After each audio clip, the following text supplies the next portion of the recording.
toi sur la croix. Oui, j'entends, J'entends ta douce voix. toi qui mourus pour moi. Toi qui mourus pour moi. Seigneur, que je m'unisse Seigneur, que je m'unisse à toi. dans ta mort. Dans ta mort par la foi. J'entends, J'entends ta douce voix. toi qui mourus Toi qui mourus pour moi. Seigneur, Seigneur, que je m'unisse à toi. dans ta Dans ta mort par la foi. Jésus, roi, Jésus, roi des rois, qui mourut pour moi.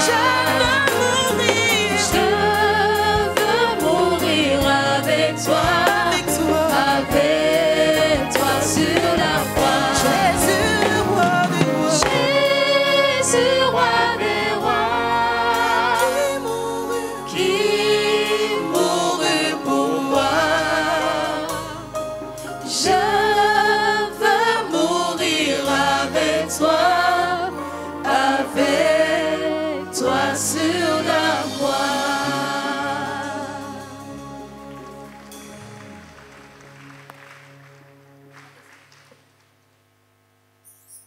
Je voudrais dire bienvenue à ceux qui sont là pour la toute première fois.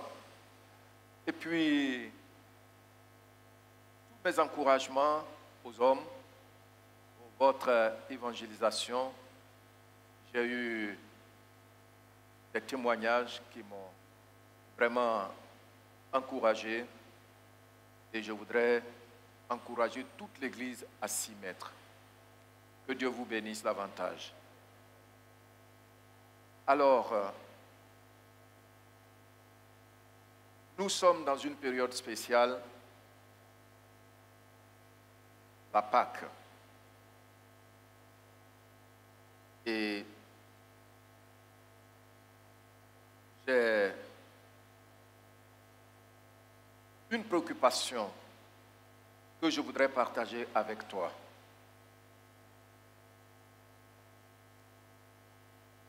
Et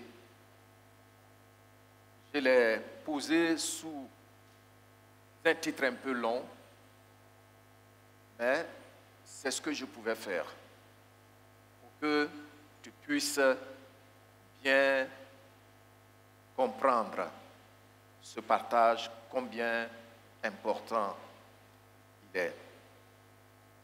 Donc ce matin, pour notre partage, par rapport à la circonstance particulière, la Pâque, je l'intitule « Pour bien bénéficier de la Pâque, regardons uniquement à Christ, la source de notre Pâque. » Alors oui, c'est affiché, et tu vas le dire après moi. Pour bien bénéficier de la Pâque, regardons uniquement à Christ, la source de notre Pâque. Encore, 1 et 2, vous seuls.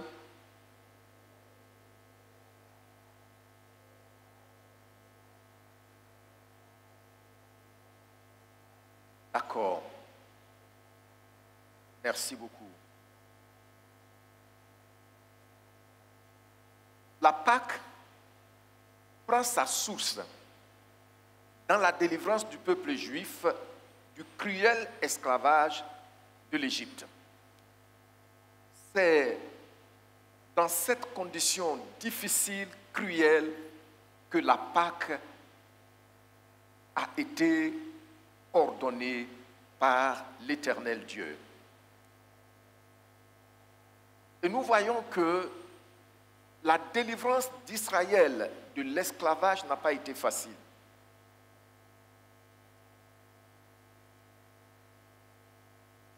Il a fallu que Dieu frappe l'Égypte de plusieurs plaies. Et là, Pharaon n'a jamais cédé. Chaque fois, il revenait à la charge Et donc, c'est juste avant que Dieu ne donne le coup fatal qui allait obliger Pharaon à laisser partir son peuple,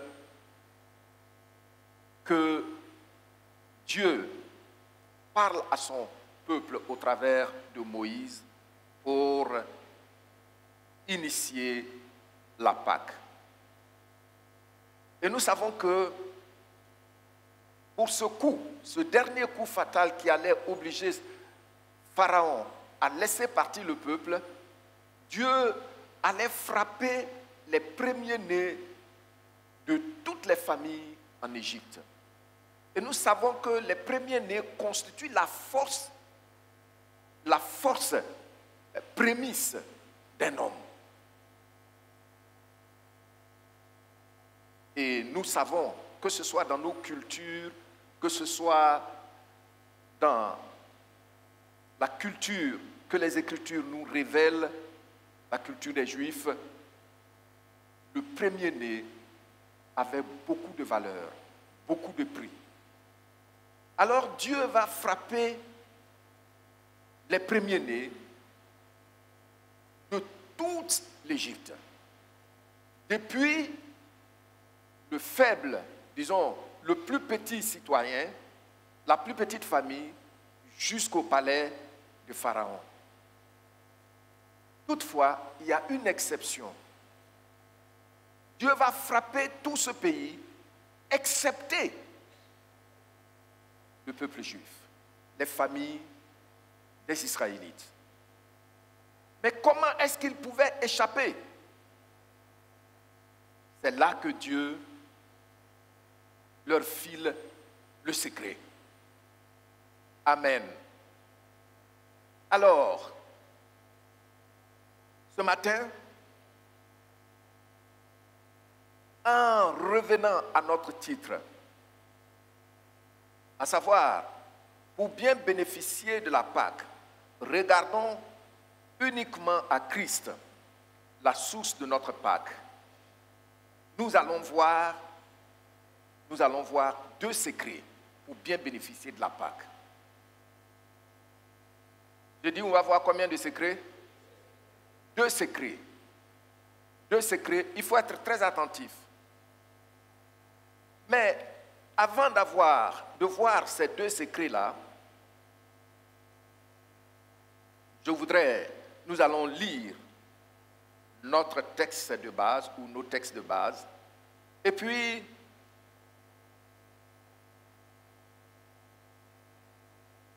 comme je l'ai déjà commencé, je vais faire le rappel de l'histoire de la Pâque. Et après cela, nous allons voir les deux secrets qui vont nous conduire à quelques exhortations et nous allons prier. Alors, Christ notre Pâque. Lisons ensemble 1 Corinthiens chapitre 5. Le verset 7 au verset 8. Du verset 7 au verset 8, je lis. Faites disparaître le vieux levain, afin que vous soyez une pâte nouvelle, puisque vous êtes sans levain, car Christ notre Pâque a été immolé. Célébrons donc la fête, non avec du vieux levain, non avec un levain de malice et de méchanceté, mais avec les pains sans levain de la pureté et de la vérité.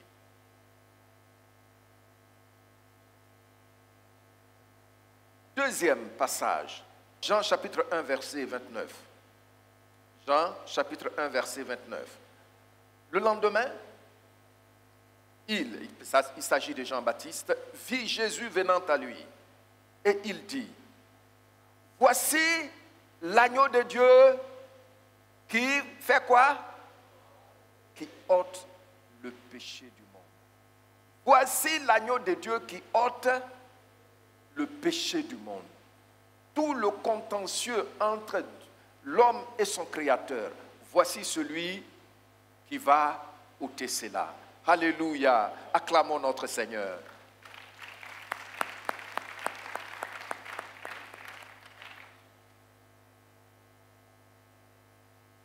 Alors, nous voyons un peu le rappel de l'histoire de la Pâque, comme je viens de le donner, je ne vais pas m'attarder dessus. C'est cette fête ou ce sacrifice unique que Dieu a ordonné au peuple d'Israël au travers de Moïse pour délivrer son peuple de l'esclavage.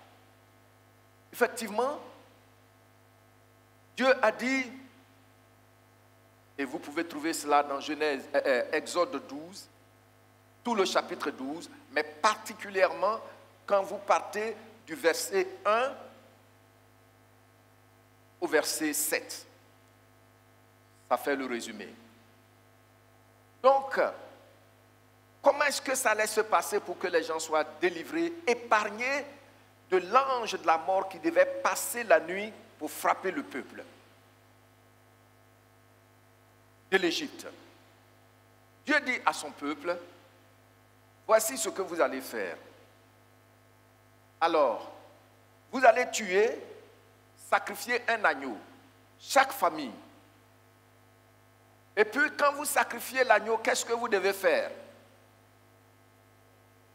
Quand vous sacrifiez l'agneau, voici l'agneau. Vous voyez l'agneau? Voilà. Dieu dit, vous allez prendre un agneau qui est sans défaut. Quand vous voyez l'agneau là, il est comment? Il est beau, non? Il est beau, naïf, innocent. Vous voyez comment il attire notre attention. Donc, Dieu lui-même, il décrit la qualité de l'animal qu'on doit prendre sans défaut. Et le peuple a obéi à cela. Maintenant, quand ils ont fini de l'égorger, il dit la nuit là, qu'est-ce qu'ils doivent faire? Regardez ce qu'ils doivent faire. Ça est là, toujours dans, vous avez déjà lu ça, et vous faites venir, voilà. Il dit, vous allez prendre le sang, et puis sur les postes de vos portes là, vous voyez, non? Ça, je fais l'andragogie pour que les mamans puissent bien comprendre. Voilà. Donc ici, vous avez égorgé l'agneau, et puis vous prenez un peu de son sang, et puis vous frottez sur votre porte. C'est ça qu'on appelle les linteaux. Là-bas, tu mets ça dessus, le haut de la porte là, tu mets ça dessus. Comme ça, la nuit, quand l'ange qui va frapper les premiers-nés, il passe, quand il voit ça là, qu'est-ce qu'il fait? Il passe au-dessus de la maison. C'est ce que ça signifie Pâques. Passer au-dessus pour t'épargner. En français, ce n'est pas trop clair, mais en anglais, on dit pass over. Pass over, tu sais que tu passes par-dessus. Tu passes outre. Voilà ce que ça signifie. Donc, voici ce que, voilà, vous voyez, ils ont égorgé leur agneau. Et puis, voici ce qu'ils sont en train de faire. C'est l'ordre qu'ils ont reçu de Dieu au travers de Moïse. Maintenant, après, ils devaient manger la viande avec des herbes amères. Mais une chose intéressante, c'est qu'ils ne devaient pas broyer un seul os. Et déjà, le psaume là l'a dit, qu'aucun de ces os ne sera brisé. Et Christ, effectivement, à la croix, aucun de ces os n'a été brisé. Amen. Donc, Paul dit que Christ est notre Pâques. Ça veut dire quoi? Ça veut dire que c'est celui-là qui a dit oui à Jésus-Christ, qui reçoit le sang de Jésus-Christ sur sa vie pour être épargné de la mort éternelle. Amen. Christ est notre Pâques. Donc voici un peu en image le résumé du rappel de l'origine de la Pâque et de comment ça s'est passé. Effectivement, l'ange est passé et le sang d'un animal, ils ont tous été, les Juifs ont été épargnés. Et Christ, lui aussi, il va verser son sang pour nous. Deuxièmement, nous allons voir les deux secrets à bien considérer. Envoyez les deux secrets à bien considérer. Vous notez cela. Pour bien bénéficier de la Pâque, il y a deux secrets. Le premier secret, relisons ensemble Jean. Nous allons lire dans deux versions. Jean chapitre 1, le verset 29. Et là, je lis et puis tu lis après moi dans la version seconde. S'il vous plaît, quand je vous demande de lire, lisez. Vous avez compris, non? Voilà. Le lendemain, il vit Jésus venant à lui. Et il dit, qu'est-ce qu'il dit?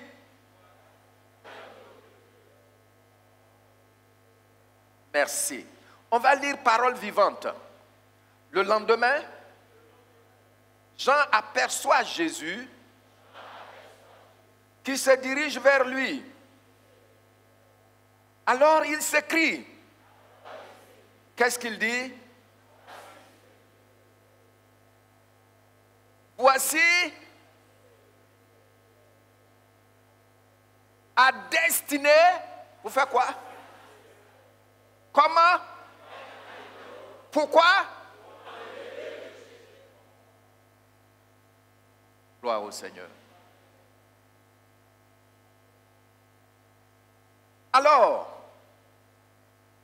ici, Jean dit, si nous voulons bénéficier, faites venir l'image du sang commun, de l'agneau avec, de l'agneau avec la croix derrière. Si nous voulons bénéficier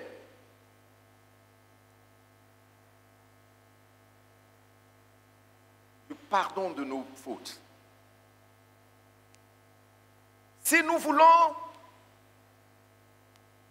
bénéficier de la Pâque, Jean dit, voici celui qui est la clé. Il ne faut pas regarder ailleurs. Il ne faut pas regarder à quelqu'un d'autre. Jean dit, celui qui est la clé là, pour bien bénéficier de la Pâque, c'est qui? Jésus-Christ. Et comment il a appelé? L'agneau de Dieu. Vous voyez? L'agneau de Dieu.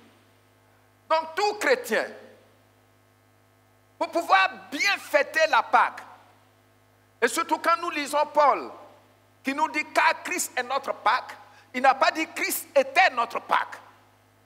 Il n'a pas dit Christ sera notre Pâque.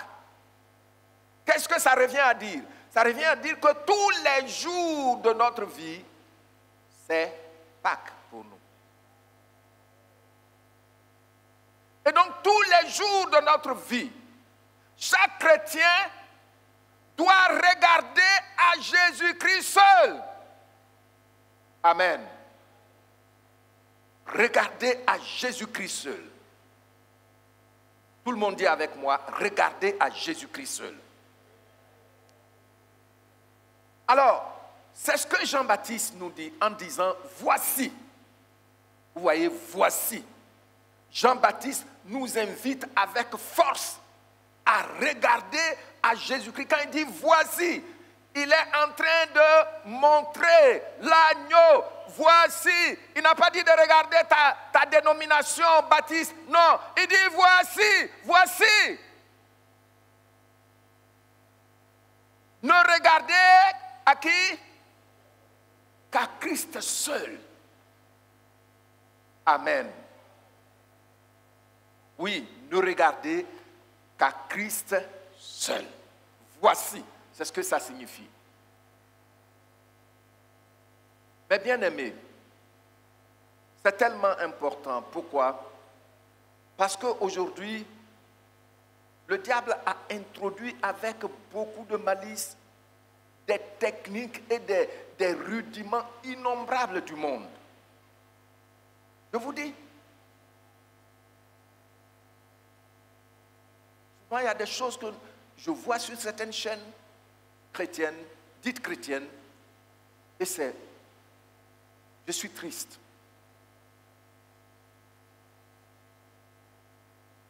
Les rudiments du monde. Comme Paul le dit dans Colossiens chapitre 2, le verset 8. Les rudiments du monde. Au lieu de regarder à Christ, j'ai mes bouteilles d'huile ici. Regardez cette bouteille d'huile.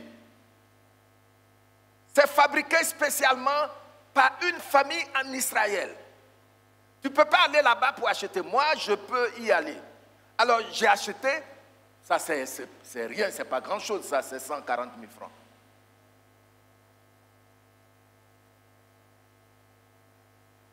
Bouteille d'eau. J'ai ma photo dessus. En tout cas, si tu peux te prendre une dizaine, les bouteilles, tu vas aller à Socofray là, tu vas acheter tout le paquet là, peut-être à 2000 francs, mais je vais te vendre une bouteille, parce que ma photo est dessus, je vais te vendre ça peut-être à 10 000 francs. Et les gens achètent. Mes photos. Plus la photo est grande, plus ta protection est grande. Donc les gens prennent les photos de différentes tailles, depuis le salon jusqu'à la chambre à coucher où il y a la grande photo. Je vous dis que l'Église est infiltrée. L'Église est comment?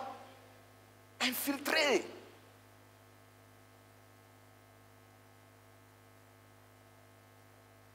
L'Église est infiltrée par le syncrétisme. C'est-à-dire, on a mélangé les choses aujourd'hui, mélangé avec le fétichisme de chez moi, le fétichisme du Nord, le fétichisme de l'Ouest, le fétichisme du Centre, le maraboutage, la sorcellerie, l'occultisme de l'Inde. Tout est mélangé, c'est un panier à crabes, et on vous dit, regardez à ça, pour vous tenir encore dans les liens du Pharaon. Regardez à Jésus, voici l'agneau de Dieu, qui fait quoi? Qui ôte le péché du monde. Et Paul dit, ce n'est pas une seule fois qu'il l'a fait, et puis on a classé ça dans l'histoire. Non! Il dit, Christ est notre Pâques. Qu'il fasse nuit, c'est notre Pâques. Que je sois éprouvé, Christ est ma Pâques. Que je sois dans la joie, Christ est ma Pâques. Que je vive encore par la grâce de Dieu. D'ici 100 ans, Christ est toujours ma Pâques. Mais bien aimé, si tu veux bénéficier de la Pâques, chaque jour de ta vie, il faut avoir les regards fixés sur Jésus-Christ. Amen.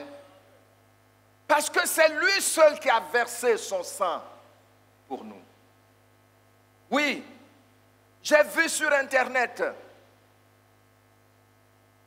quelqu'un qui vend le sang de Jésus dans des bouteilles.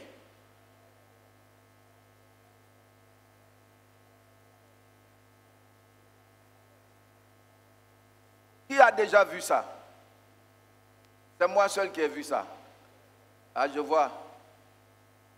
Ah, d'accord, 2 personnes. Le sang de Jésus, il faut commander ça sur Internet. Et plus la bouteille est grande, le prix varie. Ça va jusqu'à 100 000 francs. Où as-tu trouvé le sang de Jésus?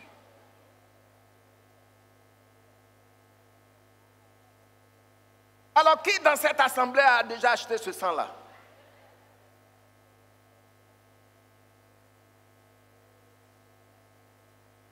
Vous voyez?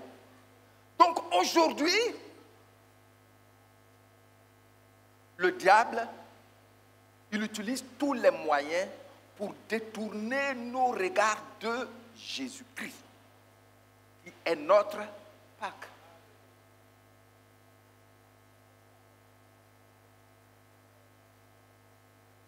Mais écoutez,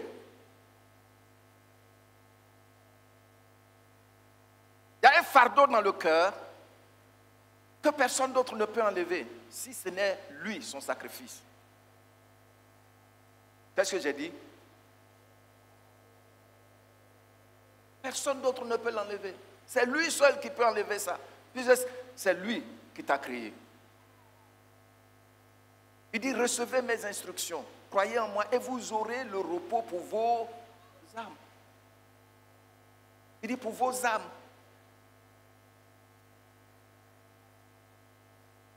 Je vous dis aujourd'hui, même il y a des églises, je pense qu'il y a un membre de l'église qui m'avait envoyé ça une fois. Pour faire combat spirituel, ils vont avec des machettes à l'église. L'homme de Dieu, lui, il a un fusil, je ne sais pas s'il y a cartouche dedans. Et puis il y en a qui ont des balais. Il y en a qui ont des cailloux. Où est l'œuvre de la délivrance que Jésus a opérée à la croix? Où ça y est dans ta vie? Ça y est. Et on m'a envoyé sur WhatsApp quand j'ai vu, si vous voyez comment les gens priaient, et puis ils priaient ils prient en langue, je ne sais pas dans quelle langue, et puis ils faisaient la machette comme ça, ils découpaient. Non, mais tu ne peux pas t'approcher, ça va. Imaginez-vous un peu, je viens ici avec machette. Et puis mes responsables, derrière moi, Pasteur de Moreau, lui, il vient avec fusil.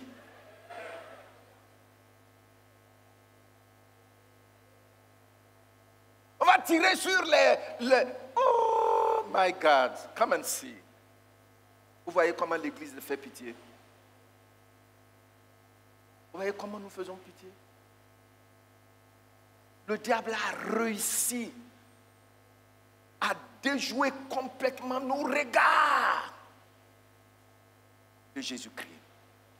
De ce sang qui a coulé. Je pense que Victorien a déjà rappelé ça ici ce matin. La valeur monétaire, la seule valeur reconnue dans le règne de l'Esprit, c'est le sang. C'est avec le sang qu'on fait les transactions dans le règne invisible. Mais la valeur de l'homme est telle que le sang d'aucun animal ne peut faire la transaction pour son salut. C'est pourquoi Dieu a puisé en lui-même la ressource nécessaire, son Fils, pour qu'il aille là-bas à notre place. Alors, vous voyez comment nous sommes distraits. Je me souviens que quelqu'un est venu ici un jour. Je vous dis, cette dame, j'ai pris le temps, j'ai prié pour elle. Je ne sais pas combien de fois.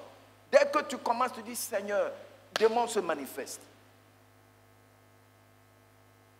Et après, je pense qu'elle se retrouvait progressivement. Un jour, voici, elle est venue avec une bouteille d'huile. Elle dit de prier dessus. J'ai dit, mais moi, je ne prie pas sur la bouteille d'huile pour donner aux membres. Donc, elle m'a dit, si c'est comme ça, elle va quitter l'église. J'ai dit, d'accord. Elle m'a dit de lui remettre la fiche qu'elle avait remplie. Je lui ai dit, mais la fiche là, ça ne vient pas de vous. Elle a dit d'accord, donc elle est partie. Mais écoutez, mes bien-aimés, il y a des gens qui trouvent que le pasteur n'est pas puissant. Les pasteurs de chez nous, là, ils ne sont pas puissants. Parce qu'ils ne vont pas te donner de l'arachide à manger. Ils ne vont pas te donner de l'eau. Quand tu vas, ton nom est écrit dessus, il faut mettre ça dans le frigo. Donc, quand une famille vient ici, et puis il retourne à la maison, chaque enfant, il a sa bouteille d'eau avec son nom dessus. Personne ne touche à la bouteille de quelqu'un d'autre. C'est quelle affaire ça?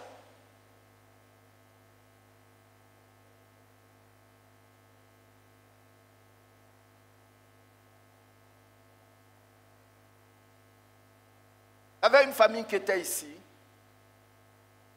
mais qui ont voyagé après, qui sont rentrés chez eux au pays. Et j'avais prié pour leur fils qui était étudiant.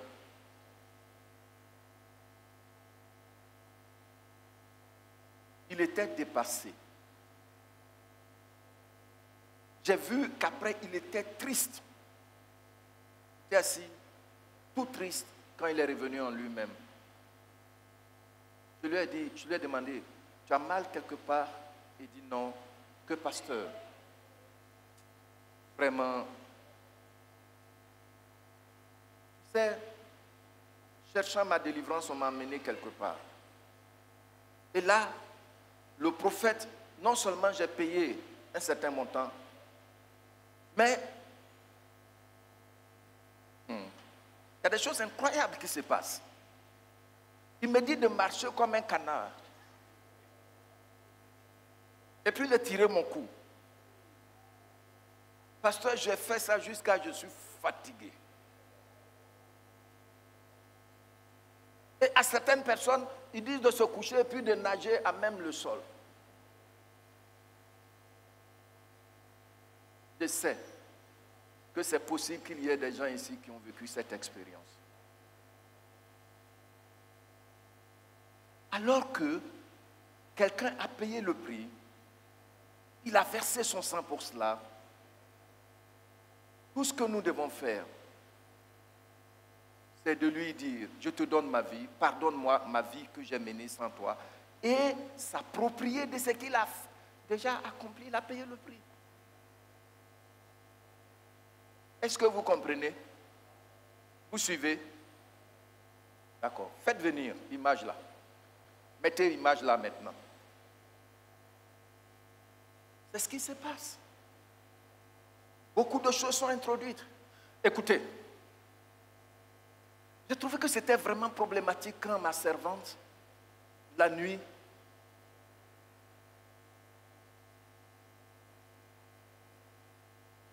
j'ai entendu dans le garage, elle causait avec le gardien. Je ne sais même pas ce qui a attiré mon attention là-bas, à cette heure-là, parce que généralement, je dors tôt. Je dors tôt et puis je me réveille à 3 heures du matin, je suis sur pied. Je sors, la voici. Parce que le gardien, les deux gardiens lui auraient dit que pour que ses prières soient efficaces, il faut qu'elle attende à minuit avant de pouvoir prier. C'est quel Dieu qui n'écoute qu'à partir de minuit? C'est quel Dieu, dites-moi, c'est quel Dieu qui n'écoute qu'à partir de minuit? La Bible dit, celui qui veille sur toi, il ne sommeille. C'est vrai ou bien c'est faux? Donc s'il ne sommeille ni ne dort, à partir, même au volant, je peux lui parler. Ce matin, il y a eu deux mamans qui ont rappelé. 1 Jean chapitre 3, il dit, si nous demandons quelque chose selon sa volonté et que nous savons qu'il nous écoute, quoi que ce soit que nous demandions, nous savons qu'il nous l'a accordé. Si nous savons qu'il nous écoute, mais si tu ne sais pas qu'il t'écoute à tout moment, et que c'est à partir de 3h05 que tu dois commencer à prier, C'est quel Dieu qui n'écoute qu'à des heures précises? Ils vont vous... Moi, ils vont vous balancer sur, comment on appelle ça, l'Ancien Testament. Hein? Élie a attendu jusqu'à l'heure du sacrifice avant de faire tomber, de prier pour que... Mais ce n'est pas parce que c'était l'heure du sacrifice que Dieu a écouté. C'est parce que son cœur était aligné avec Dieu. Maintenant, dites-moi, l'Ancien Testament, c'est l'enfance. En Christ, c'est l'âge adulte. Moïse a vu Dieu du dos. Mais notre Bible nous révèle que maintenant, nous l'avons vu en face.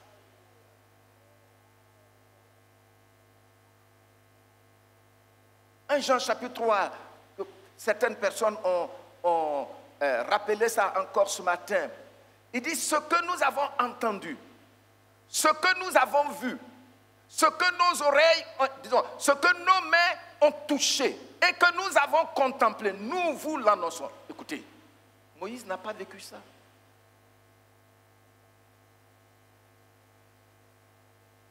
Donc, aujourd'hui, mes bien-aimés, il y a tellement de choses. Quand vous lisez Church Mafia, je vous ai déjà présenté ce livre ici, où Kundalini, que cet Américain d'origine australienne a écrit. C'est terrible. C'est terrible.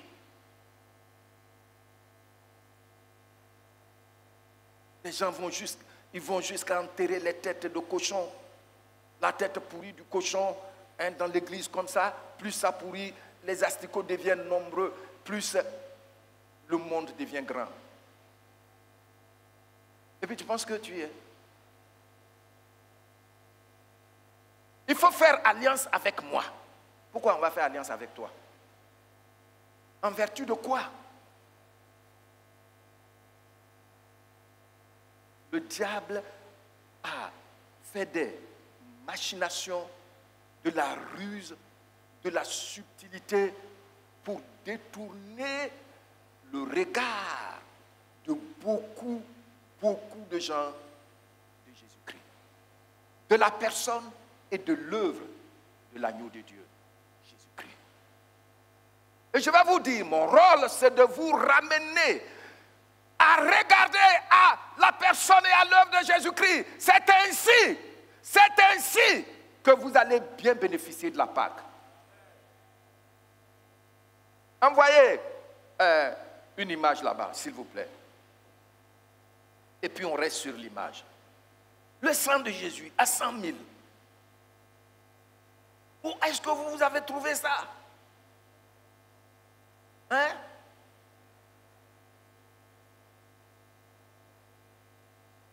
Tu ne peux pas échapper à ces choses tant que tu ne regardes pas Jésus-Christ. Tu ne peux pas. Quand tu arrives chez eux, après cet auteur sud-africain qui a écrit Church Mafia, une fois qu'ils savent que tu as quelque chose sur toi, tant qu'ils n'ont pas fini de te sucer, pour que tu sois endetté, ils ne te libèrent pas. Parce qu'ils invoquent ton nom sur leur autel. Moi, je connais un qui est parti de cette église. Il est allé quelque part là. Arrivé là-bas. Il a acheté une Mercedes, il n'a pas fini de payer le crédit. Mais, je ne sais pas par quel coup, il est allé offrir la Mercedes à l'homme de Dieu. Donc, la Mercedes est là. Le matin, bon, pas tous les matins, mais souvent, il doit aller prendre la Mercedes là, aller descendre les enfants de l'homme de Dieu à l'école, venir déposer la Mercedes, prendre taxi pour aller au travail. Mais ça, la Pharaon même ne va pas te faire ça. Et les gens aiment ça, tu sais, les gens aiment ça. Oh, quand on regarde à Jésus-Christ, les regards fixés sur notre notre Seigneur, sa personne et le sacrifice qu'il a accompli pour nous, son sang qui est la monnaie suprême dans le règne de l'Esprit. Son sang qui valide, son sang a validé ton rachat devant le Créateur. La délivrance, la liberté vient, mes bien-aimés. Alléluia. Regardez à Jésus-Christ, regardez toutes ces souffrances qu'il a subies. Regardez.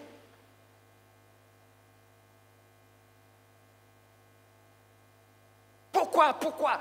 Maintenant, il faut qu'on mette les os des saints. Les os des saints, souvent même, il y a un endroit où ils font ça, ou bien ils mettent ça sous la chair. Les os des saints. On va ramasser les os des saints quelque part là-bas, je ne sais pas, pour venir déposer là, pour que quand tu pries, tu viens, pour que le saint là puisse prier pour toi. Pourquoi pas Jésus-Christ? Ah! Il dit, tout ce que vous demanderez à mon nom, je le ferai. Jean 14. Regardez, les choses sont là. Et le diable est arrivé à détourner l'attention. Des milliers de gens, vous les voyez, avec un air très religieux. Ils s'en vont devant un masque, une statue, quelque part là, quelque part qui était brûlé là, je ne vais pas dire le nom, et une statue avec des grossièretés quand vous voyez ça.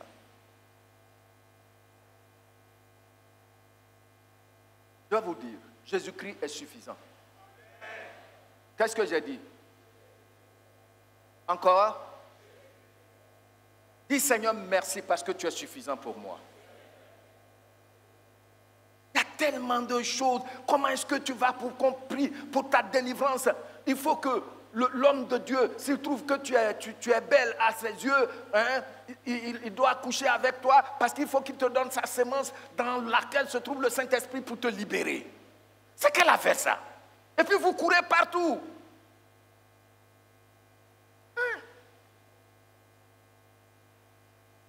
On ne regarde pas à Jésus-Christ. Et pourtant, il est suffisant. Alléluia. Jésus-Christ est suffisant, mes bien-aimés. Si nous prenons la résolution, la décision de ne regarder qu'à lui au travers de sa parole, pour accepter ce qu'il a fait pour nous, vous bénéficierez convenablement de la Pâque. Alléluia. Vous voyez? C'est Christ notre Pâque. C'est Christ notre Pâque. Son sacrifice pour nous à la croix. Son sang dans le règne de l'Esprit est toujours frais. Parce que la Bible dit, sans effusion de sang, il n'y a point de pardon. Et lui, Christ, il s'est donné une bonne fois pour toutes. Et donc son sang a toujours la qualité, la même qualité que le premier jour où c'est sorti à la croix de Golgotha devant Dieu. Vous allez trouver une même personne. La personne est même pasteur. Mais elle est dans des loges. Oui. Je me souviens encore quand nous étions à l'école pastorale, il y avait la guerre au Libéria. Les missionnaires qui étaient venus du Libéria étaient à l'école au Togo. Il y a un qui est venu s'entretenir avec nous, il nous a enseigné un cours là. Et il a dit que le président mondial de l'Alliance mondiale baptiste, comme c'est nous les baptistes, je peux le dire, William Tolbert, il était dans l'occultisme, dans la franc-maçonnerie. Et c'est ce qui a fait que le pays n'a pas eu un seul appui sur les trois piliers. tout s'est écoulé. Au moins, l'Église devait tenir ça. Mais ça n'a pas été possible. On va où avec ça? Pourquoi ne pas tourner les regards des gens sur le Seigneur?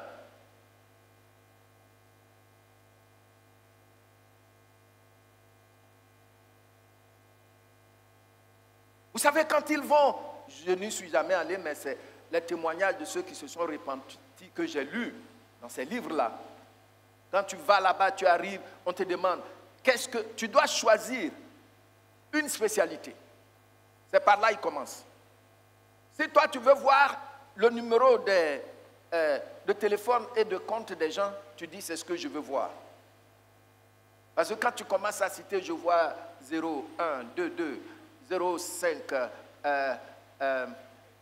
et puis c'est trop. Ah oui. Je vois que c'est 9. Et puis, oh papa!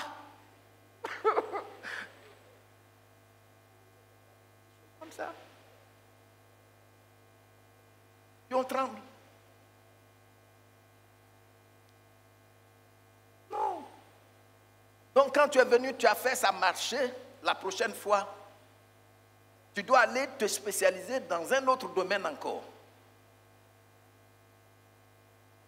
Là, je vais aller me spécialiser dans les draps, hein, les sous-corps que tu as portés, puis je commence à dire ton drap est rayé, et puis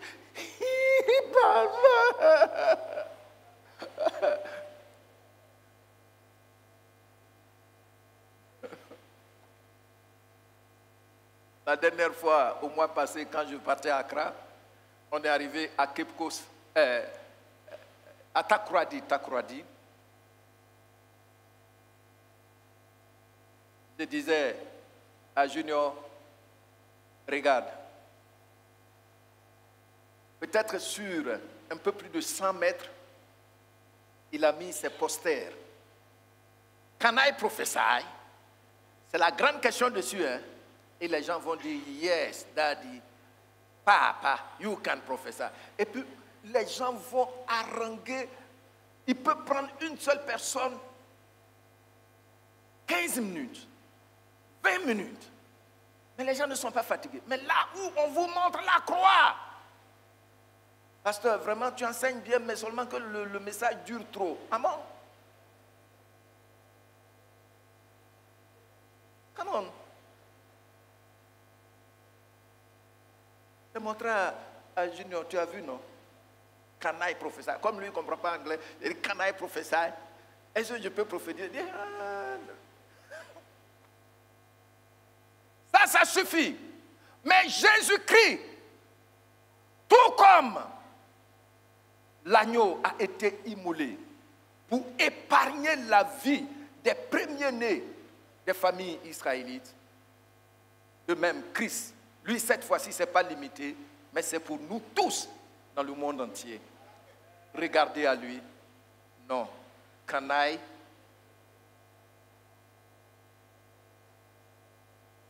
Prophesy, daddy. Papa. Maintenant, papa même entré dedans.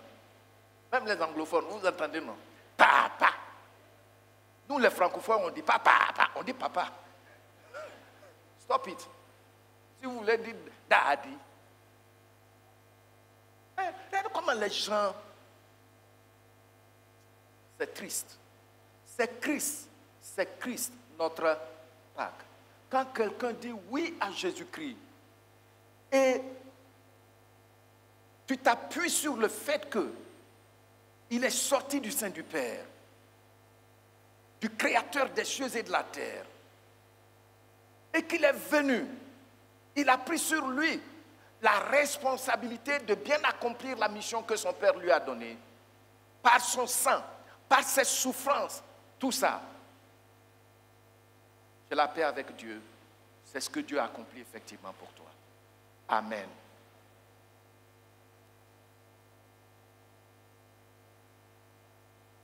Aujourd'hui, il y en a, c'est des kabbalistes.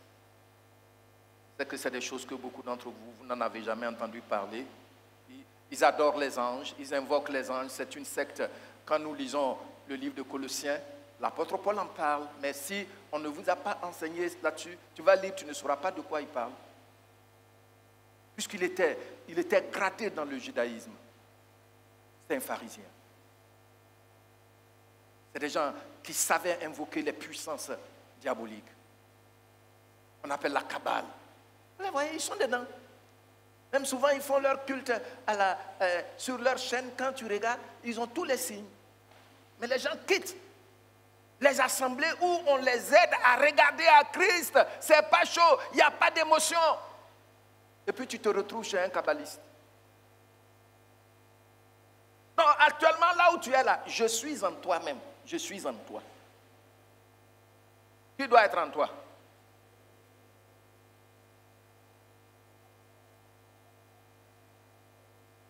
Deuxième secret, nous venons de voir le premier, regarder à Jésus-Christ seul. En acceptant pleinement ce qu'il a fait pour toi. Approprie-toi de cela.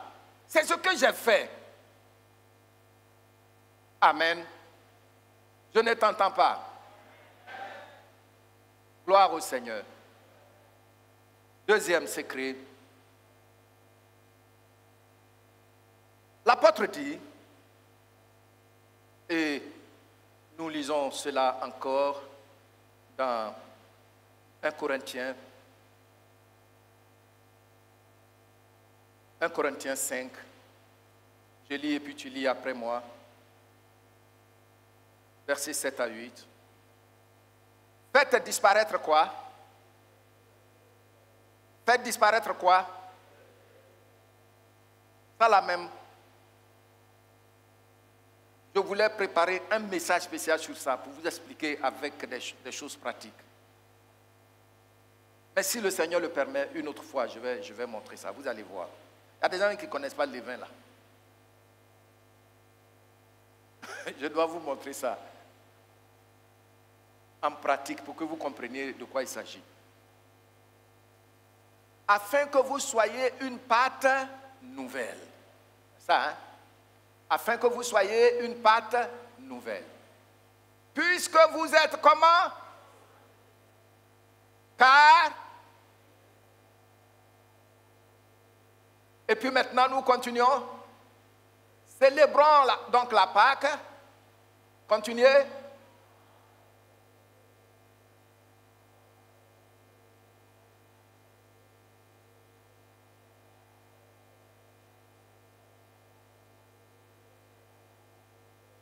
Vous voyez, quand Dieu a demandé à Moïse, ou au travers de Moïse, son peuple,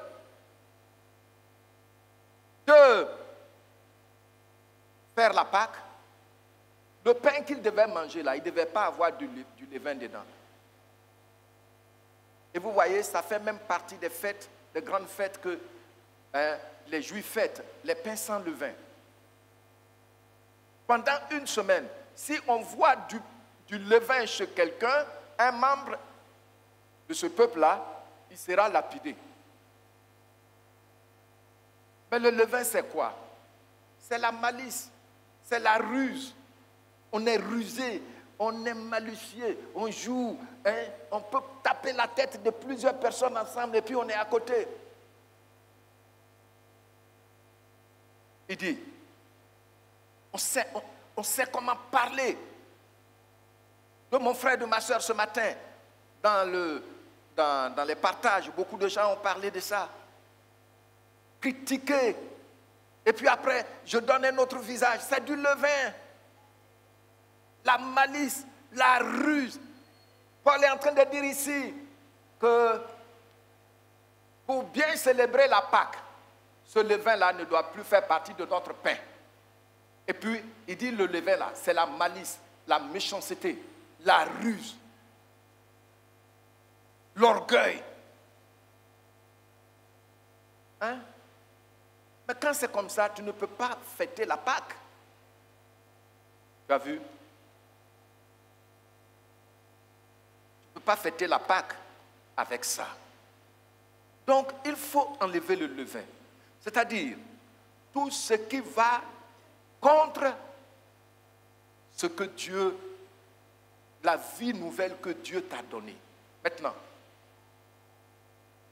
j'ai lu un auteur et il a dit qu'en fait l'obéissance à la parole de Dieu là,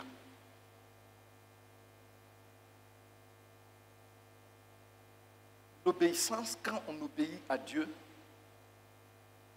ça ne nous donne pas de devenir autre chose. Ou bien un ange, ou bien... Non, non, non, non.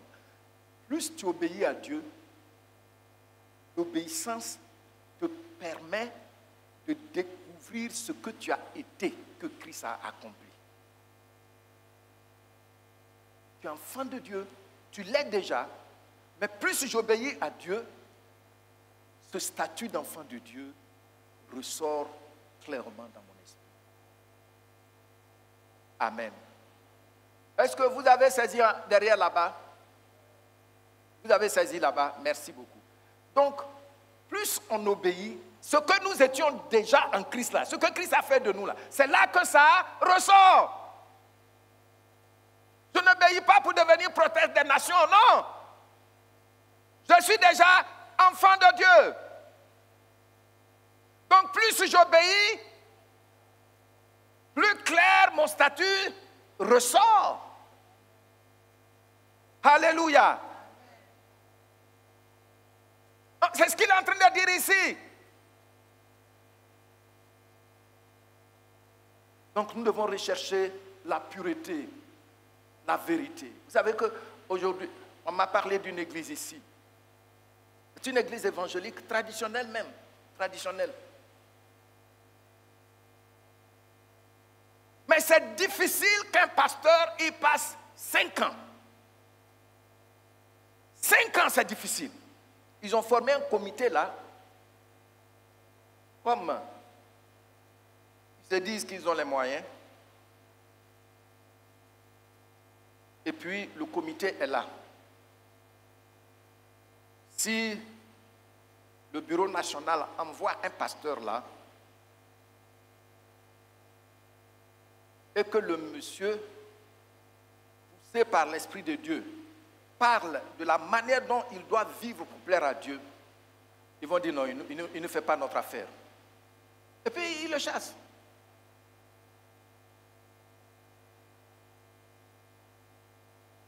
Au point où il y a un qui est venu, il a été affecté ici à Abidjan et il était dans cette église et ils l'ont pris aussitôt dans le conseil parce que lui, il vient d'une église, la même dénomination, où il était un responsable de longue date. Et puis ils ont envoyé un pasteur. Mais lui-même, il n'a pas fait 5 ans. Les gens veulent le chasser. Ils demandent au conseil, mais qu'est-ce qu'il a fait au juste? Les gens ne peuvent pas parler. Bon, peut-être comme il a la grâce d'avoir été élevé par le Seigneur et qu'il est conscient que c'est le Seigneur qui l'a élevé, il veut savoir. Mais on ne peut pas lui dire, parce qu'il parle de notre vaine manière de vivre et que nous, on n'accepte pas ça ici.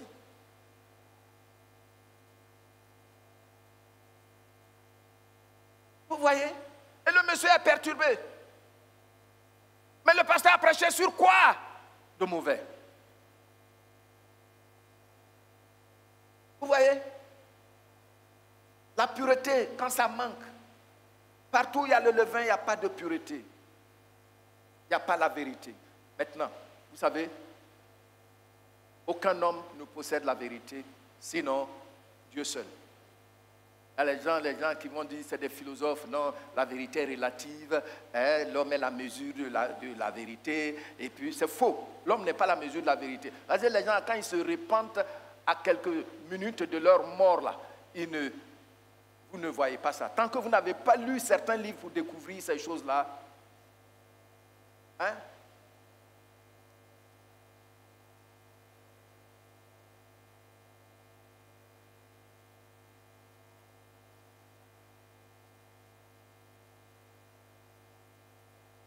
C'est à cause de ça, David dit à Dieu, fais-moi marcher dans ta vérité.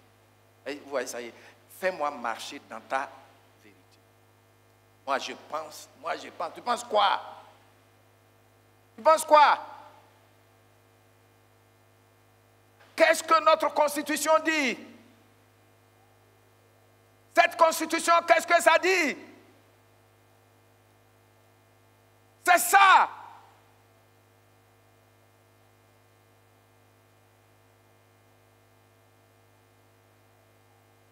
Ce matin, dans 1 Corinthiens, chapitre 5, si vous voulez, dites article 5, alinéa 8 dit quoi? Ah si, alinéa 8 là, ça dit quoi? Come on! Alinéa, arrêtez de nous distraire.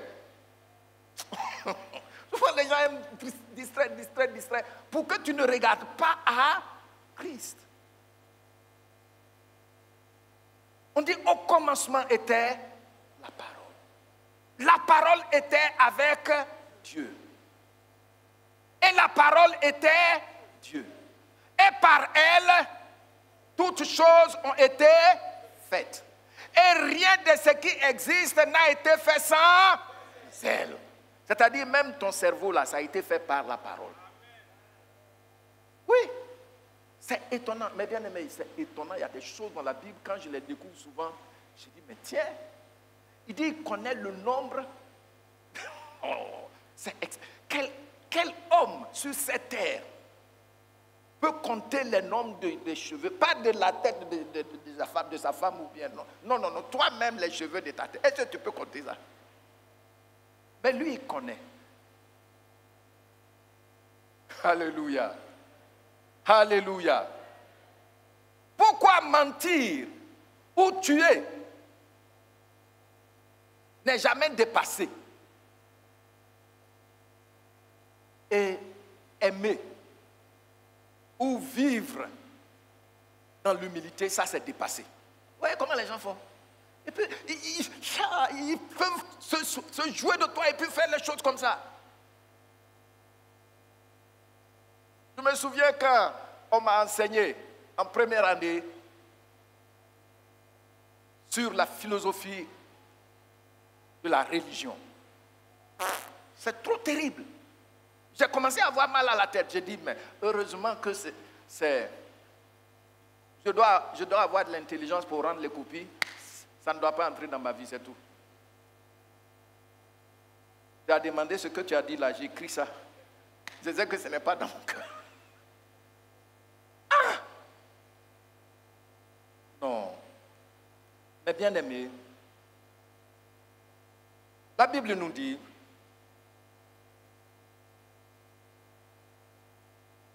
le levain, c'est l'orgueil qui fait qu'on entretient les déchets dans nos vies. On fait quoi?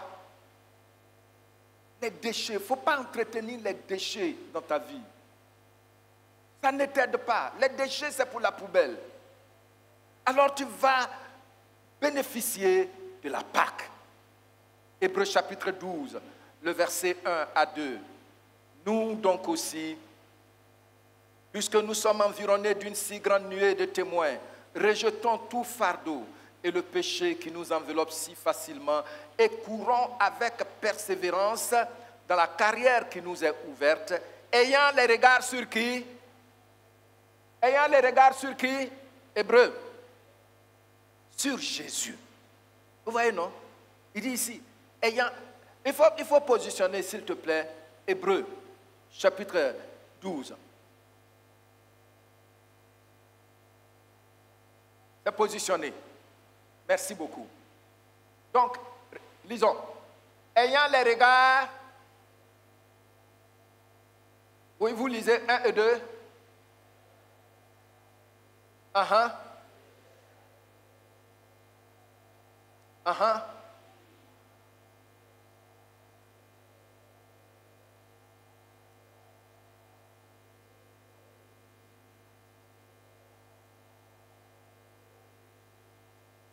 On doit avoir les regards sur qui?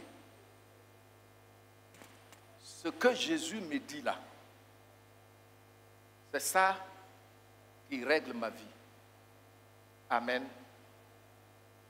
Qui me suit? Tu es béni au nom de Jésus-Christ. Ayant les regards sur Jésus. Vous vous souvenez? Quand, dans Jean chapitre 4, au bord du puits, la femme samaritaine, elle a engagé une discussion théologique qui n'est pas allée loin. Que vous vous dites que c'est à Jérusalem, on doit aller adorer. Alors que nous, nos pères disent que c'est sur cette montagne. Qu'est-ce que le Seigneur a dit? Qu'il ne faut pas te tromper. L'heure vient. Elle est même déjà là. Où les vrais adorateurs de Dieu vont l'adorer en esprit et en vérité.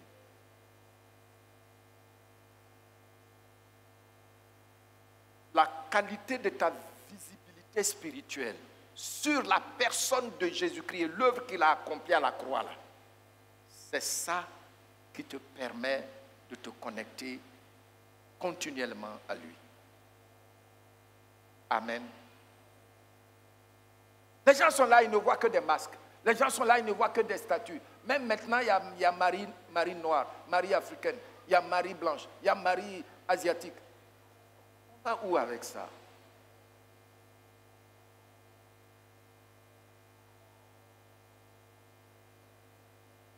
Quand les gens ont crucifié l'apôtre Pierre, sa bague est toujours avec nous.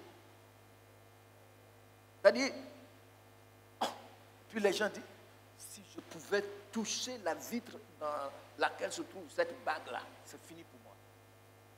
Oh, disciple, c'est sa bague que tu cherches. Alors qu'il dit, il est là. Ayant les regards sur... Ça veut dire que nous pouvons le regarder. C'est ça, non? Ayant les regards sur... Ça veut dire quoi? Donc tu ne peux le regarder qu'au travers de ce que la Bible te rapporte qu'il a fait, qu'il est et qu'il a fait pour toi. C'est ça qui entre dans ton esprit. C'est sur ça que tu t'appuies pour regarder à lui. Amen. Tu as vu? Parole vivante. Parole vivante. Et puis nous lisons. Parole vivante. Je lis et puis vous lisez après moi. C'est pourquoi nous qui sommes environnés d'une telle foule de témoins,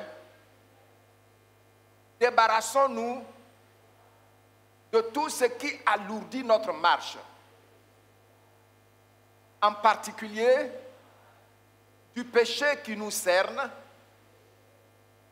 Je n'entends pas tout le monde, hein. Du péché qui nous cerne de tous côtés et enlace si facilement et courons avec persévérance vers le but proposé dans la piste tracée devant nous. Maintenant, qui a tracé cette piste-là? C'est Jésus-Christ. C'est Jésus-Christ. Maintenant, continuons. Gardons les yeux fixés sur Jésus. Dans cette course de la foi, il est notre chef de file et nous mènera au but. Je m'arrête là. Tu as vu, non? Mais, oh, que le Seigneur ait compassion de nous.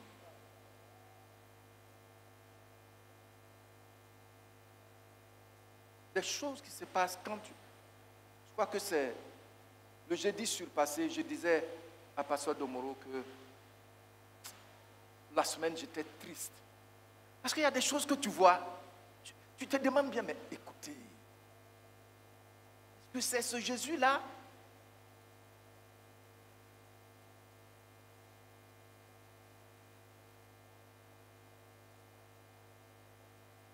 Est-ce que c'est à cause du pain que tu ne vas pas regarder à Jésus, tu vas regarder à un serpent qui vomit l'argent?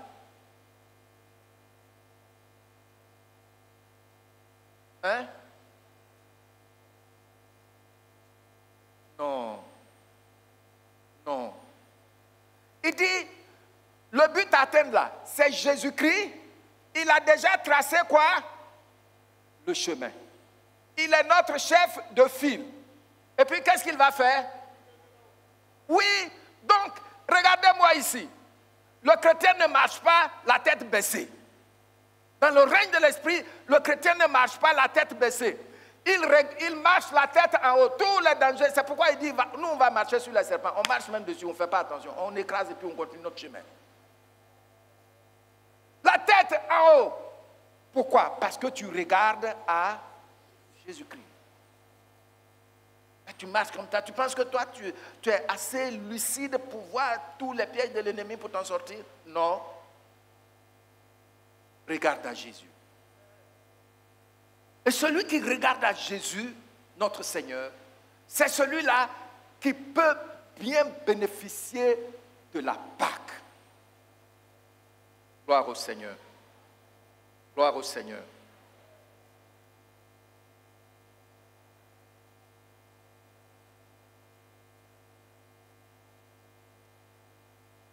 Maintenant, troisièmement, nous voyons juste comment y arriver. Je l'ai déjà dit. Tous les commentaires que je donne là, j'ai déjà dit ça. Comment arriver à se débarrasser de ce levain? C'est une décision. Tout le monde dit avec moi, c'est une décision. Encore? Et quelle doit être la qualité de la décision? Une décision ferme. Une décision ferme.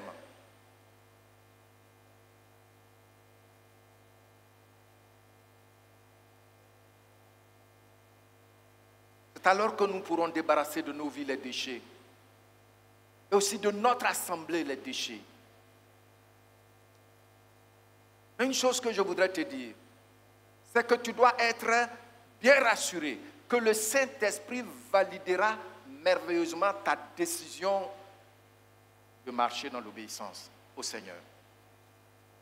Le Saint-Esprit va faire quoi? Il va valider ta décision. Gloire au Seigneur. Dis merci Saint-Esprit de ce que tu valides ma ferme décision. Saint-Esprit, merci de ce que tu valides ma ferme décision de marcher les regards fixés sur le Seigneur Jésus. C'est ce que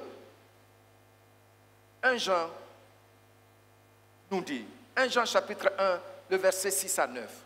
Ce matin aussi, certaines personnes l'ont relevé. Et je lis. Si nous disons que nous sommes en communion avec lui et que nous marchons dans les ténèbres, dans l'ignorance, nous mentons. Vous voyez, non? Et nous ne pratiquons pas la vérité. Mais si nous marchons dans la lumière, comme il est lui-même dans la lumière, lui-même il est où? Donc celui qui le suit, il marche en quoi? Dans la lumière. Hein? Tu as quoi à voir avec l'eau qui porte mon image? Tu as quoi à voir avec ça? Tu as quoi à voir avec une bouteille d'huile que je vais venir te vendre parce que j'ai été en Israël? Ça va t'apporter quoi? À tout moment, tu peux prier. Même dans la cuisine. Dieu ne va pas dire que la fumée m'empêche d'entrer là-bas. Hein, les mamans? Même dans ta cuisine, tu peux prier.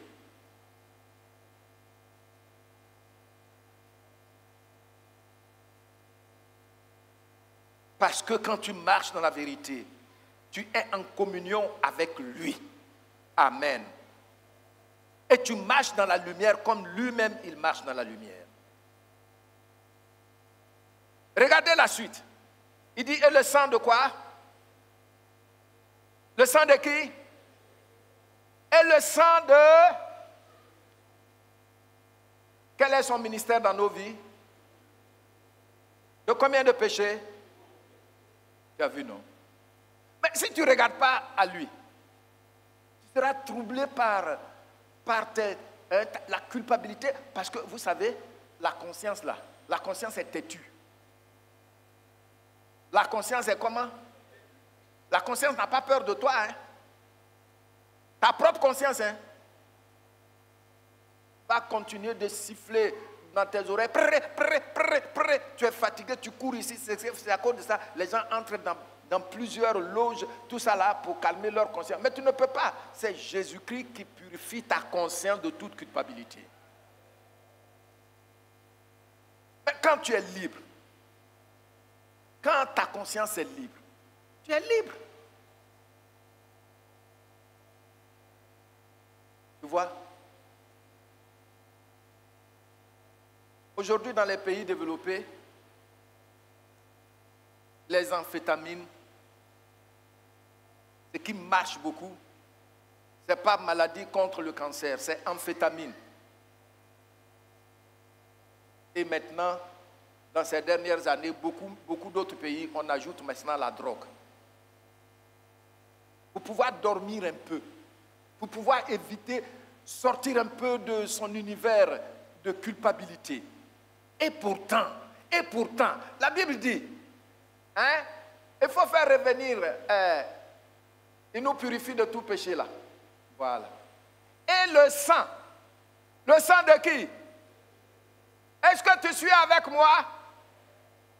Il faut bien suivre, hein? Parce qu'il ne faut pas aller dire demain, oui, moi-même je n'ai jamais entendu ça. Pourtant, je t'ai dit ça ici. Hein? Et le sang de Jésus fait quoi? Ce verbe-là, ça veut dire quoi? Je ne t'entends pas. Oui, nettoie. Quelqu'un a dit nettoie.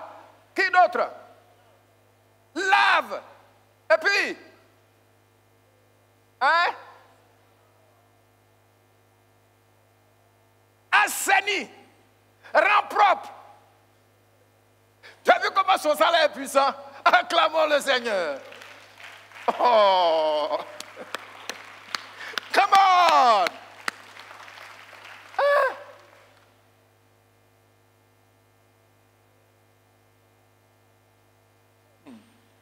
Le sang de Jésus-Christ, mais c'est pourquoi nous sommes guéris. Et c'est pourquoi des gens qui étaient maladifs comme moi là, j'ai connu le Seigneur, moi je ne savais même pas qu'il guérissait toujours.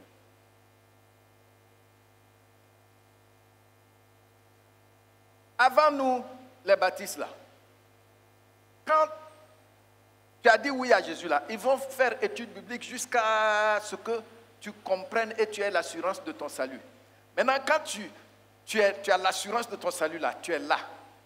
Le diable peut venir t'arracher une oreille. Tu vas t'élever pour dire, on n'a qu'à dire merci au Seigneur. Parce qu'il n'était pas là, le diable m'aurait arraché les deux oreilles. Et puis le diable dit, un autre jour, il va venir t'arracher l'autre oreille. Tu vas dire, on n'a qu'à dire merci au Seigneur. Tu vas nulle part. Hein? Mais aujourd'hui, on court partout.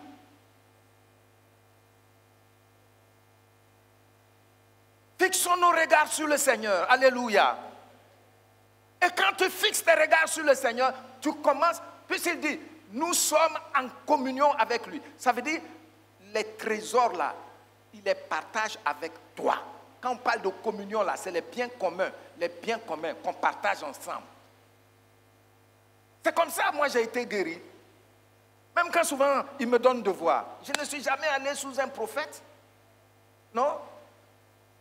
Vous êtes ici? Je n'ai pas de bague. Chez moi à la maison, bon, maintenant mes enfants sont grands, il ne reste qu'un seul. Mais même tu pries, ils vont entrer dans ton bureau pour faire cheval sur toi. Ils s'en foutent. Aujourd'hui, on a des gens qui veulent impressionner. J'ai un sanctuaire à la maison. Sanctuaire, pourquoi ta femme ne peut pas entrer dedans? C'est qu'elle a fait. Toi, tu pries quel Dieu dans cette chambre là-bas où ta femme ne peut pas entrer? Est-ce que tu es là? faire ça. On déjoue les gens, on détourne les regards des gens. Il faut bâtir ton hôtel. Il faut bâtir ton hôtel. Alors, si tu veux savoir comment on fait ça, bon, il faut m'écrire et puis je vais te montrer comment on fait ça. Donc, il t'initie sans que tu ne le saches. Le temps de te rendre compte même, tu ne peux plus lire la Bible.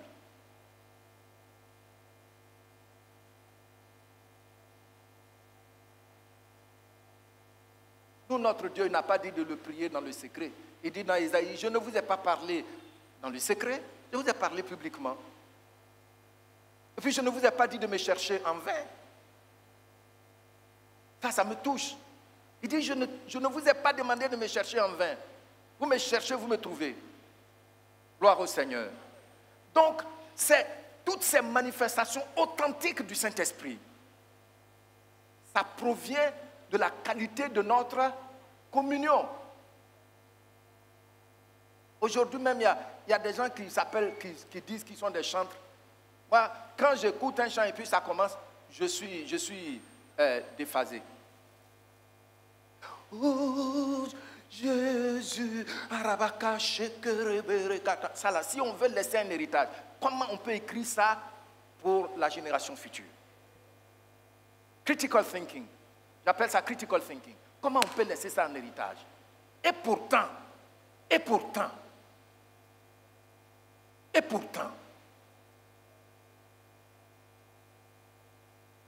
on ne m'a jamais imposé les mains pour dire qu'il faut parler en langue. D'ailleurs, je ne suis même pas allé là-bas. Mais c'est dans mon salon que c'est arrivé. Parce que j'avais faim et soif d'une communion intime avec le Seigneur. Enlevez le levain. Et la communion va communiquer à ta vie les richesses de Dieu. Amen. Amen. Nous tous qui sommes ici, là, si le Seigneur ouvre nos yeux sur nos propres vies, vous allez voir que beaucoup sont qualifiés par le Seigneur. Il y a des gens qui ont des dons de guérison. Il y a des gens à qui Dieu a donné la capacité de prophétiser. Il y a des gens auxquels Dieu a donné la capacité de pouvoir enseigner les Écritures pour que tu comprennes clairement. Mais parce qu'on ne regarde pas à Jésus-Christ, on n'en fait pas d'une priorité. Les déchets sont là. On attend qu'un seul homme fasse tout ça. C'est à cause de ça que l'Église n'est pas vivante. C'est à cause de ça que l'Église n'est pas vivante. Moi, je vais quitter l'Église parce que le pasteur, je vais prendre rendez-vous, depuis là, je n'arrive pas à le voir. Pourtant, si nous marchons, les regards fixés sur lui, tu es solution. Amen. Ça, c'est pas doux, hein? C'est pas doux, hein? Que tu sois solution, c'est doux. Regardez le verset 9. Regardez le verset 9. Affichez le verset 9. Voilà. Il dit quoi? 1 et 2, lisez.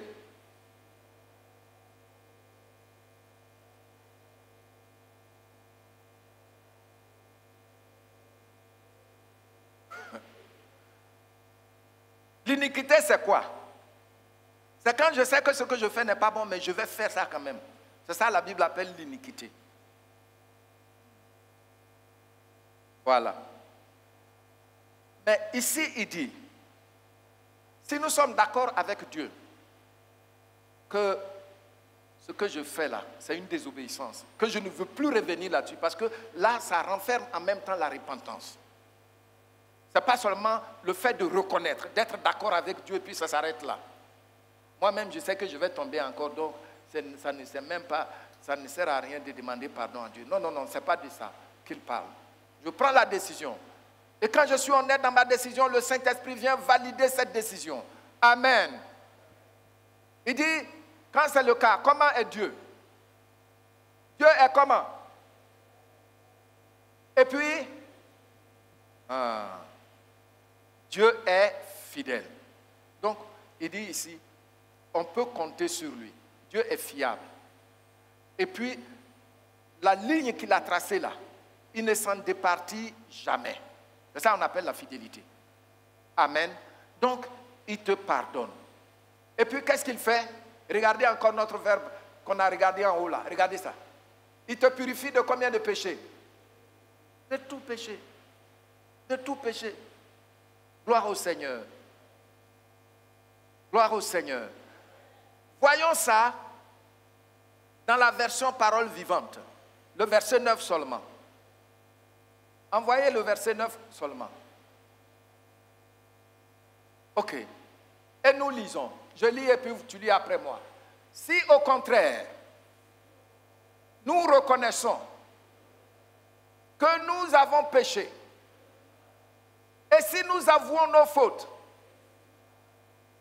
nous pouvons nous fier à Dieu. C'est doux, non? On peut faire quoi? Nous pouvons nous fier à Dieu. Et puis, qu'est-ce qu'il va faire? Selon ce qu'il a et ce qui est juste. Et puis, regardez ici. Il nous... Et puis, qu'est-ce qu'il va faire encore? Oh, acclamez la parole de Dieu. Acclamez la parole de Dieu.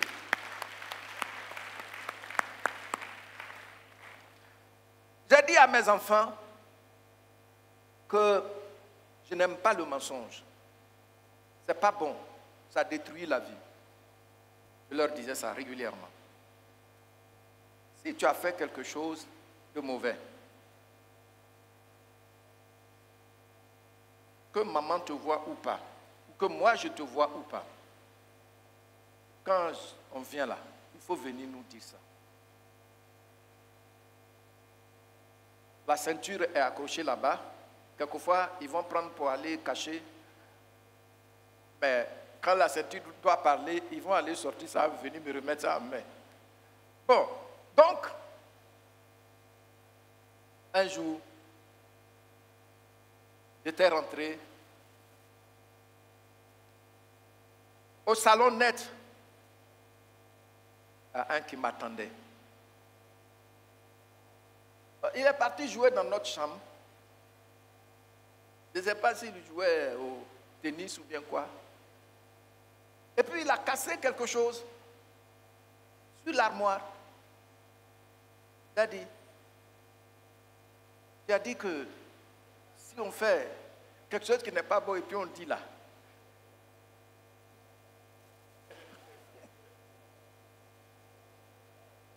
Tu ne vas pas nous chicoter, non? Tu vas nous pardonner, non?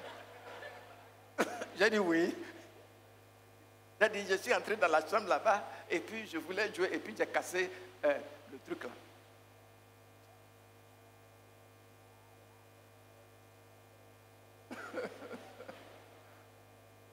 Bon, d'accord, mais quelle est la décision que tu prends? Je ne vais plus jouer dans votre chambre là. J'ai dit, d'accord, c'est terminé. C'est comme ça Dieu est. Il n'est pas comme certains parents. Tu dis à l'enfant, si tu me dis la vérité, je vais te laisser. Quelquefois même, il y a des enfants, ils n'ont rien fait. Mais sous la menace, ils avouent qu'ils ont fait. C'est là maintenant, tu t'élèves comme Mike Tyson. Sur cette petite créature. Non, ce n'est pas comme ça.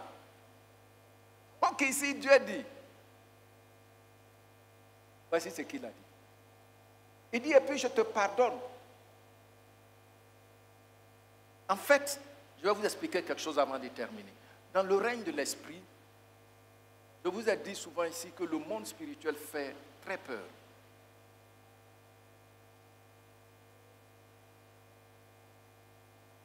J'ai lu, quand j'étais à l'école, j'ai lu à l'université au Ghana, j'ai lu, c'était un livre de notre cours, Discipling Nation, de Cunningham.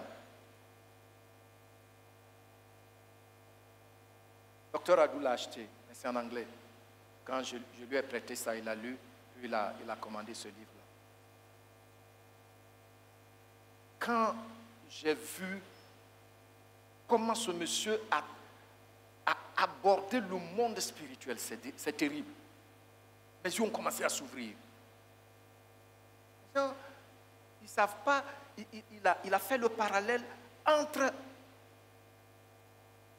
les lois du monde physique et maintenant les lois du monde spirituel. Il a dit par exemple, les lois du monde physique, prenons la pesanteur. Mais c'est pas parce que je suis pasteur, je suis enfant de Dieu, que si je monte sur la mezzanine là-bas, ou bien ici là, je quitte ici, je veux marcher comme ça, je vais pas. Qu'est-ce que je vais faire? Je vais tomber. Donc, les lois physiques ne pardonnent pas. C'est du tic au tac. Alors que dans le règne spirituel, c'est plus rigide que dans le règne physique. C'est à cause de ça, quand vous lisez les Écritures, à partir d'Exode chapitre 20, Exode 20, il dit, il punit l'iniquité des pères sur les fils. Parce que le monde spirituel ne pardonne pas. Maintenant, quand on accepte Jésus-Christ là, vous voyez le verbe qu'il utilise depuis là, purifie, purifie là. Le sang de Jésus, Jésus ne nous pardonne pas seulement, mais il lave tout ce que tu as fait. Et on ne voit plus ça dans le règne de l'Esprit. Purifie.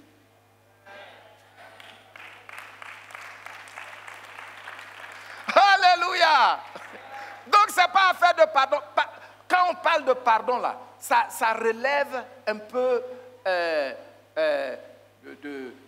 la pratique éthique, la morale.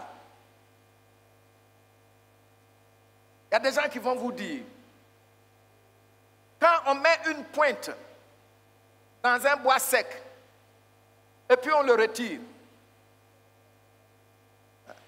on retire la pointe, qu'est-ce qui se passe? Le trou, on a retiré la pointe, mais le trou est là. Alors que quand Jésus-Christ te purifie, le trou se ferme complètement. Je ne t'entends pas. Acclamons le Seigneur. Tu as vu? Il dit, il agit selon ce qu'il a promis. S'il te plaît, ce matin, tu as une mauvaise conscience, ça te perturbe. Aie le courage. Et dis, Seigneur, me voici. Je suis misérable. Pardonne-moi. Et efface. J'accepte que tu agis selon ce que tu m'as promis. Amen. Et je vais te dire, la paix va entrer en toi. La paix du Saint-Esprit va te remplir. Et tu vas commencer à bien bénéficier de la Pâque.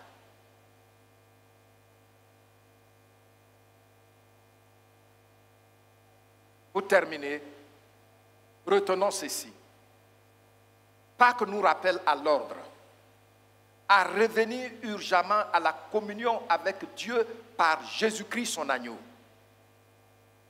Son Fils, qui a déjà tout payé pour nous. Pâques nous rappelle aussi la gratitude renouvelée envers Dieu et envers son Fils, qui a accepté de payer tout ce grand prix pour toi et pour moi.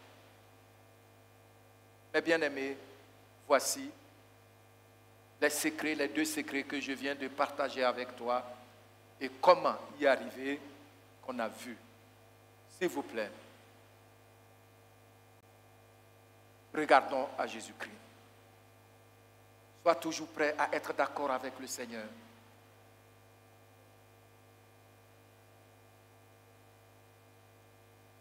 Sois toujours prêt à marcher dans le chemin qu'il a tracé pour nous. Et tu vas voir, la paix et la joie du Saint-Esprit seront toujours ton partage. Amen. Amen. Joyeuse Pâques.